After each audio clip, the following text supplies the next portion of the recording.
আসসালামু আলাইকুম friends, welcome back to my channel Tahira kitchen. আজকে একটা নতুন ধরনের রেসিপি নিয়ে চলে এসেছি, আলু পপ প্যাটিস। দেখতেই পাচ্ছ বন্ধুরা কতটা ডেলিশিয়াস হয়েছে। আমি একটা ভেঙে দেখাচ্ছি, ভিতরে আলুর পুর আছে। এতটা টেস্টি এই রেসিপিটা, একবার বাড়িতে বানিয়ে খেয়ে দেখো বন্ধুরা, অবশ্যই ভালো লাগবে। তো চলো দেখে নেওয়া যাক কীভাবে আমি এই রেসিপিটা বানাই। তো এখানে আমি 2 কাপের মতো ময়দা নিয়ে নিয়েছি। এর মধ্যে আমি আজওয়ান দেবো। আমি 1 চা চামচের মতো আজওয়ান নিয়ে ভালো করে এটাকে আমি ঘষে নিচ্ছি। এর স্মেলটা খুবই সুন্দর বেরোয়। তো এর মধ্যে আমি দিয়ে দিয়েছি, ভালো করে মেখে নিচ্ছি। একটু লবণ দিলাম। এবারে আমি তেলের পরিমাণটা দিচ্ছি, 4 চামচের মতো দিচ্ছি। এতে তেল একটু বেশি লাগে। আর ভালো করে ময়াল দিতে হবে কিন্তু বন্ধুরা। এখানে আমি 4 চামচের মতো তেলটা দিয়ে দিলাম। এরপর আমি ভালো করে হাত দিয়ে ঘষে ঘষে ভালো করে এটাকে মেখে নেব।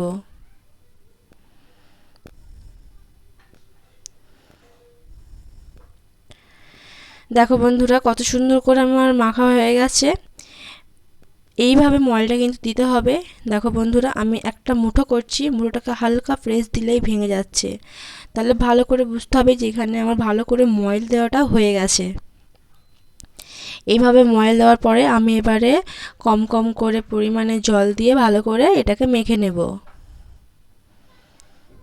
একেবারে কিন্তু জল দিলে পাতলা হয়ে যেতে পারে বা অনেকটাই পাতলা হয়ে যেতে পারে। তো একটু দেখে করতে হবে, কম কম করে জল দিতে হবে আর এটাকে ভালো করে মেখে নিতে হবে।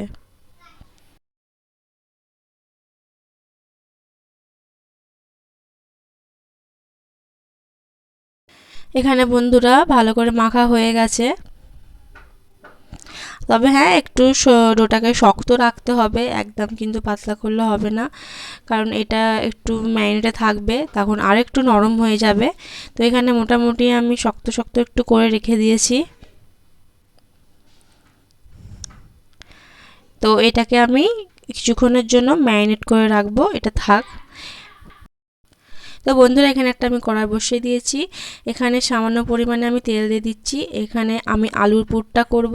তো এতে একদম বেশি তেল দিলে কিন্তু তেল তেলে হয়ে থাকবে, তো কম করে তেল দিতে হবে পরিমাণে। এর মধ্যে কুচি করে রাখা পেঁয়াজটা আমি দিয়ে দিচ্ছি। একটা পেঁয়াজ আমি দিয়েছি এখানে। ভালো করে আমি এটাকে ভেজে নেব। একদম কিন্তু চুইয়ে ভাজার কোনো প্রয়োজন নেই, মোটামুটি এটা ভাজারই দরকার। তো এখানে আমি একটু আদা কুচি দিলাম। এবারে কিছু মশলা দিয়ে দিচ্ছি, হলুদ গুঁড়া, লঙ্কার গুঁড়া দিচ্ছি, একটু লবণ দিচ্ছি আর ধনিয়া গুঁড়া দিয়ে দিয়েছি। দিয়ে ভালো করে এটাকে আমি নাড়াচাড়া করে নিচ্ছি।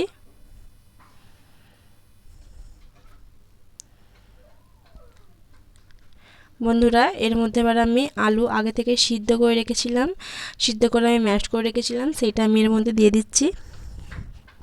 তোমরা চাইলে গোটা আলুকে এর মধ্যে দিয়ে খুন্তির সাহায্যেও মেখে নিতে পারো, কিন্তু আমি আগে থেকে এটাকে ম্যাশ করে রেখেছিলাম।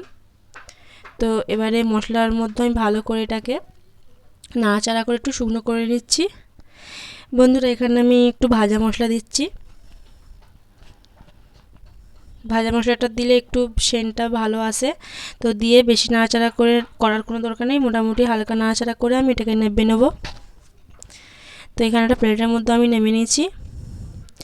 এখানে বন্ধুরা আমি একটা পেয়ালাতে ময়দা নিয়েছি আর একটু জল দিয়ে এখানে একটা পাতলা করে আমি এটাকে গুলে নেব, কারণ এটা আটার মতো কাজে লাগবে। থিকনেসটা ঠিক এইরকম থাকবে। তো এখানে আমাদের ময়দাটা ভালো করে যেটা মেখে রেখেছিলাম ওইটাকে এবার আমি লেচি কেটে নেব।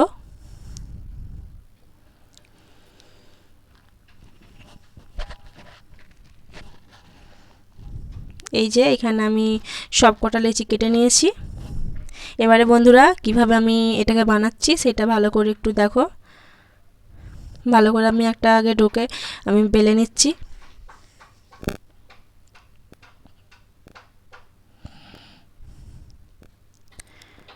তো এখানে যদি একটু শেপ যদি একটু গন্ডগোল হয় কোনো ব্যাপার নেই। তো এর মধ্যে আমি এই যে আলুর পুরটা আছে, আলুর পুরটা আমি এর মধ্যে দিয়ে দিচ্ছি। 1 চামচ দিয়ে দিলাম এর মধ্যে আমি। এবারে যে তো বন্ধুরা এখানে ময়দার যে গোলাটা আমি রেখে দিয়েছিলাম ব্যাটারটা, সেটা এর চারপাশে আমি দিয়ে দিচ্ছি। এইভাবে আমি দিয়ে দিচ্ছি। দিয়ে এবারে এইটাকে আমি ফোল্ড করব। এটাকে আমি ফোল্ড করে দিচ্ছি এই দিকে, দিয়ে ভালো করে আমি প্রেস করছি।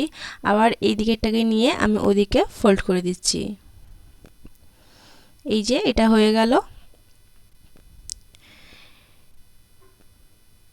এবার বন্ধুরা এই সাইডটায় আমি ব্যাটারটাকে লাগালাম, লাগিয়ে এইটাকে আমি এর উপরে এটা দিয়ে দিচ্ছি। এবার একটা টুইস্ট আছে বন্ধুরা, এটাকে এর উপরে আর চাপাবো না, তাহলে কি হবে একদিকে মোটা হয়ে যাবে। তো এটাকে আমি উল্টে দিচ্ছি। উল্টে দিয়ে আমি এর উপরে আমি ময়দার ব্যাটারটা লাগাবো, লাগিয়ে দেখো বন্ধুরা আমি কি করছি, এটাকে এর উপরে আমি চাপিয়ে দিচ্ছি। তাহলে কি হলো বন্ধুরা, দেখতে খুবই সুন্দর লাগবে। যখন ভাজাটা হবে না তখন দেখবে বন্ধুরা এতটা সুন্দর লাগবে দেখতে। তো এই যে এইভাবে আমি করে ফেললাম, একটা আমাদের রেডি হয়ে গেল।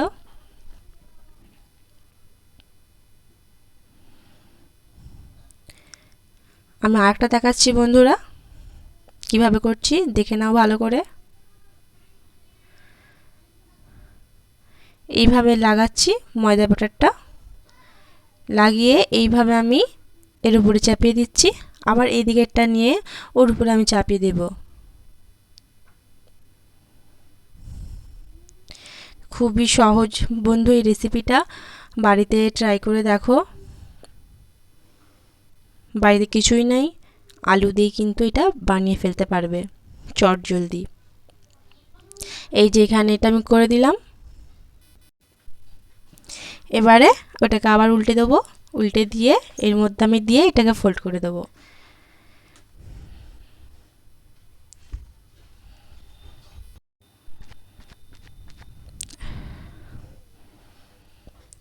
তো এই যে হয়ে গেল বন্ধুরা, এখানে এইভাবে আমি সবকটাকেই করে নেব। এই যে বন্ধুরা এখানে সবগুলোই হয়ে গেছে। এবারে আমি এগুলোকে ডুবো তেলে ভেজে নেব। এখানে একটা কড়া বসিয়ে দিয়েছি, এর মধ্যে আমি বেশ খানিকটা তেল দেবো, কারণ এটা ডুবো তেলে ভাজতে হবে।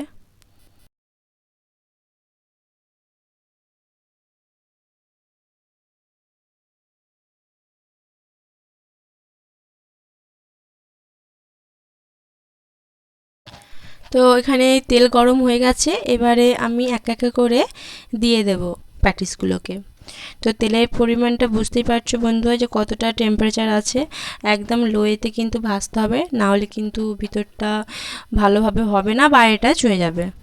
তো এইভাবে আমি এগুলোকে ভেজে নেব। একদম বেশি দেওয়ার দরকার নেই, 4টে দিয়েছি কারণ এটা ফুলবে, ফুলে এর দ্বিগুণ হয়ে যাবে তখন। তো এটা হোক বন্ধুরা। এবারে হালকা হালকা আমি একটু উল্টে দেবো, একেবারে কিন্তু উল্টে দেবে না, একদিকটা একটু হতে দেবে। তো একদিকটা হয়ে গেছে, আমি এবারে এটাকে উল্টে দিচ্ছি ভালো করে।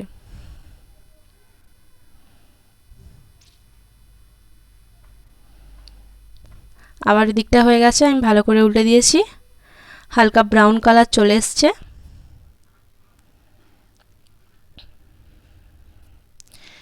এই যে এখানে হয়ে গেছে, এবার আমি এক এক করে তুলে নেব। কতটা ফুলেছে দেখতে পাচ্ছ বন্ধুরা, খুবই খাস্তা হয়েছে কিন্তু। এই যে আমি তুলে নিচ্ছি এক এক করে।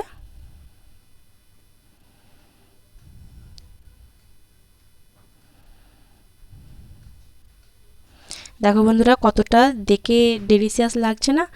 তো আজকের এই রেসিপিটা যদি ভালো লেগে থাকে অবশ্যই সাবস্ক্রাইব করে পাশে থাকা বেল আইকনটি প্রেস করে যাতে আমার নতুন নতুন ভিডিও সবার প্রথমে তোমাদের কাছে যায়।